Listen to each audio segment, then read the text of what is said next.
ఏమైంది బాగా హ్యాపీగా ఉన్నావు? ఏదో ఆలోచిస్తా ఉన్నావు పొద్దున్నుంచి?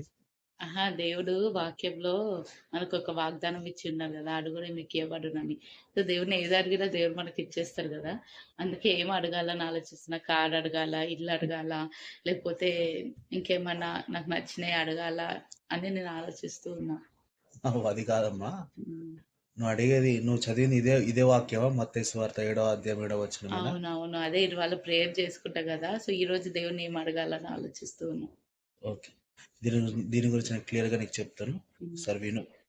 మత్తయి సువార్త 7వ అధ్యాయం 7వ వచనంలో అడుగుడి మీకు ఇయ్యబడును, వెతుకుడి మీకు దొరుకును, తట్టుడి మీకు తీయబడును అని చెప్పి ఈ యొక్క వాక్యాన్ని చాలామంది తీసుకొని వక్రీకరించి వాళ్ళకి ఇష్టానుసారంగా వాళ్ళు వింటా ఉంటారు, తెలుసుకుంటా ఉంటారు. కానీ మొదటిగా మనం ఏది అడిగినా గానీ యేసయ్య ఇది నేను అడుగుతున్నాను, ఇది నీ చిత్తమైతే నాకు అనుగ్రహించు. నీ చిత్తంలో ఉంటే నాకు దయచేయి యేసయ్య అని చెప్పి మనం విశ్వాసంగా ప్రార్థన చేసి మనం పొందుకునే వారిగా ఉండాలి. ఒకవేళ అది రాలేదు అనుకుంటే మనం ఏం చేయాలి అంటే మనం ఏమని నమ్మాలి అంటే యేసయ్య అది నీ చిత్తంలో లేదు కాబట్టి నాకు రాలేదు అని చెప్పి ఇటువంటి విధంగా మనం జీవించవలసిన వారిగా ఉండాలి. ఎందుకంటే ఒక క్రైస్తవుడు అంటే ఒక విశ్వాసి. విశ్వాసి విశ్వాసంగానే జీవించాలి. ఎప్పటి వరకు అంటే నువ్వు మట్టిలో కలిసేంత వరకు. దేవుని మనం ప్రశ్నలు వేయొద్దు. అది రాలేదు, ఇది రాలేదు కాదు.